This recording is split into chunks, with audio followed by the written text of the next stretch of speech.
establishedrich coming right back at you. Sometimes a moment don't change what happened. Sometimes a moment changes how people see everybody involved. And that's exactly what happened after the moment between Ja Rule, Tony Yayo, and Uncle Murder. The argument itself wasn't the most important part. The most important part is what people started thinking after they saw it. Because perception is what stays long after the moment is over. See, arguments happen every day. Disagreements don't shock nobody. But when somebody like Joe Budden steps back and uses a phrase like clout chasing, he ain't just talking about the incident. He's talking about what the incident looks like from the outside. And how something looks is what shapes how people remember it. Not what you meant, not what you felt. What people see is what they keep. Let's shake. Let's shake. Let's shake.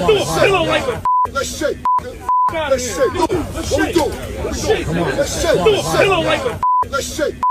Let's shake. Yo, if you throw a pillow, that's called popping off. Yo, but Murder, tell him how when Ja threw the pillow, I see your bitch ass nigga, your pillow back, right? Remember I asked him? Yeah, you asked him if he want the pillow. He said no. I'm not going to sit. Threw the pillow at him. Yeah, I'm not going to sit here and lie and fabricate anything. You know, Murder started everything. What? You know, I try to de-escalate it. You know what I mean? Because I want to, like I said, I love overseas, man. I love going to Turkey, Istanbul. Yeah. I love going to India. I love going to Australia. You know, I love going to Australia, the Gold Coast. I wanted to hit him. Ye said, chill, don't fuck up the flight. So once I realized I'm not going to, hit the little nigga, it was like, fuck it, let's just troll him. Yeah. That's why a nigga pulled out the camera and just started trolling him. Because, nothing wasn't serious going to happen with, Ja Rule on the plane. So we were just having fun with this shit, man. It was actually funny. As long as we it was good promotion for the Real Report. We popping right now. The Real Report. Shout out to the Volume. That was great promotion. What a way to start the podcast with a little bit of drama. A lot of thoughts about this. I don't even know where to start.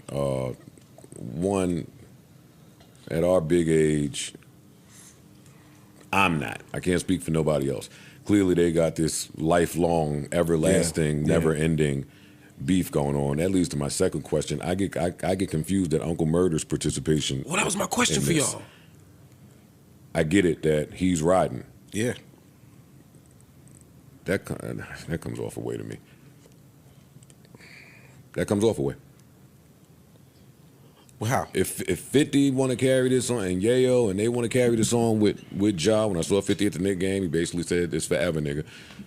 So, okay, I understand your way of thinking. I'll never understand the guy that didn't have nothing to do with nothing being so indebted to another man that you have to carry that out. That's not, my brain just don't function. I don't get that. I don't get that. Like, why is Uncle Murder recording me? I agree. Explain it to me. I mean, if there's an explanation. I mean, I guess loyalty. And riding out for the team that you bought. We too old for that shit. I said, me and you walking down the street and you get jumped, I'm fighting. If you got a problem with a nigga, we fighting. But if I just see your ops sitting on an airplane and you not there, I'm not starting to fight with him or videotape. But are you gonna have a conversation with them? Probably not. Unless he did something. You get what I'm saying? Like, we too old to just be carrying out beefs like we young boys. To me, that's a step further than we need to do. And when he said that word, it shifted everything. It made people stop looking at the argument and start looking at the positions of the people involved. Because when somebody talks about clout chasing, they're not talking about anger. They talking about value. They talking about who benefits from the moment existing. Who gets seen from the moment existing. And that's where the conversation gets uncomfortable. Not because it's mean, but because it forces people to look at reality. Reality don't care about feelings. It cares about patterns. See, when you've been connected to somebody like 50 Cent for most of your public life, people don't just see you as you. They see you as a part of something bigger than you. They see you through that connection. They interpret your actions through that connection. And whether that's fair or not, don't change the fact that it's real. Because public identity is built over time. It's built through association. It's built through position. And once that position gets established, everything you do is measured by it. Everything you do gets compared to it. That's why Joe Budden ain't have to say much. He just said enough for people to connect the dots. Because once people start connecting dots, they build their own story. And that story starts living without you. It starts moving without you. It starts defining you without your permission. And that's what makes words like clout chasing powerful. Not because they loud, but because they stick. They give people a framework. They give people a way to understand what they watching. And once people have a way to understand something, they don't let it go. They use it the next time they see you. They think of it the next time your name come up. Because now they not just seeing you. They seeing the idea that they built around you.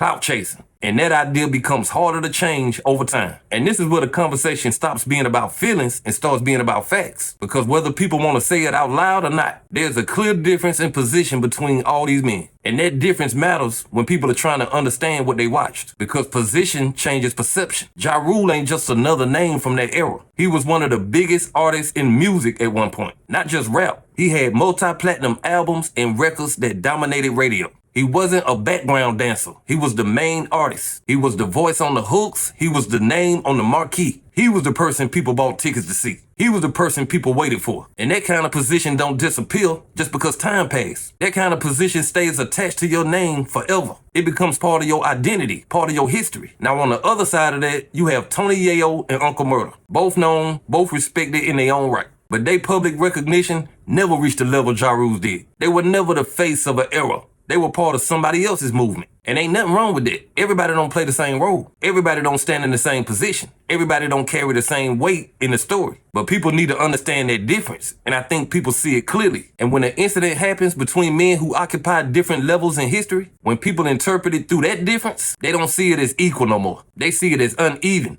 They see it as something else. And that's why Joe Budden's words hit the way they did. Because from the outside, it looked like two men who never were on Ja Rule's level now sharing a viral moment with him. And viral moments have value. Viral moments bring visibility. They put names back in the conversations. They put faces back in people's minds. And when somebody uses the word clout chasing, they are suggesting that value was part of the equation. They are suggesting that visibility was part of the result. Not saying it was the plan, but it was the outcome. And outcomes matter. Outcomes shape how people remember what they saw. Because when people see somebody who was once at the center of the game standing next to people who were never at the center of the game, they start asking questions. They start wondering what the moment meant for each person involved. For Ja Rule, it don't change nothing. His history is already written. His records are already platinum. His era is already secure. But for Yayo and Murder, this moment brought attention to their podcast. This moment created a conversation. And that's why the word clout chasing carries so much weight. Because it suggests that the moment served one person different than it served the other. It suggests the moment had different value depending on who you were before it happened. And people understand that without anybody having to explain it to them.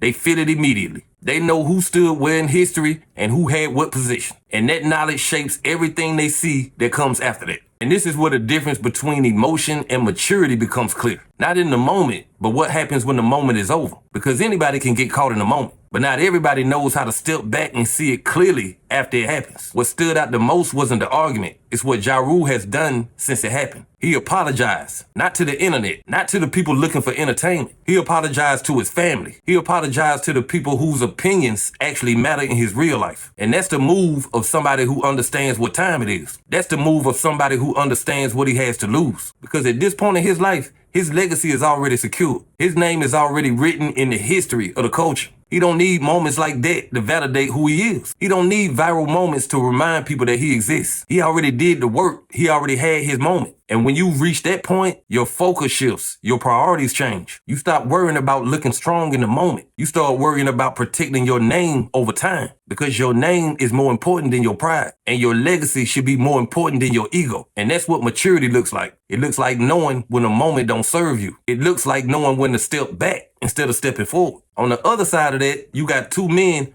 who are still connected to a different kind of position. Men whose public identity has always been tied to somebody else's movement. Men who were never the center, but were always close to the center. Men who were always part of the story, but never the main chapter. And that reality should change how people see everything. It changes how people interpret every moment. And that's why Joe Budden's words carry so much weight. I don't think he was trying to insult anybody. I think he just said what people were already thinking. He gave people language for what they felt. And once people have that language, they don't forget it. They start using it every time your name come up. That's how perception gets locked in. That's how a moment becomes a label. We know the culture is always watching. The culture is always paying attention. It don't just watch your success. It watches how you move after success. It watches whether you grow, whether you evolve. It watches whether you still moving like somebody who has everything to lose or somebody who moving like they still got something to prove. And that's the real difference. Not who won the argument, but who understood the value of their position. Who understands the value of their name. Because when you've reached a certain level, your responsibility is different. Your movement has different expectations. Everything you do adds to your legacy or takes away from it. And the older you get, the more important that becomes. Because time don't care about explanations. It only cares about patterns. It only cares about what people sing consistently over time. And people remember how you carry yourself. People remember how you handled yourself when you ain't have to prove nothing. That's what defines you. That's what lasts. Not the argument, not the viral moment, but the way you chose to move after the moment was over. That's what shows what you really understand about yourself. And that's what people gonna respect in the long run. Not the noise, but the discipline to rise above the noise. But hey, that's just my opinion. What's yours? Like, comment, subscribe, Establish Rich. I'll be back with another one. Peace.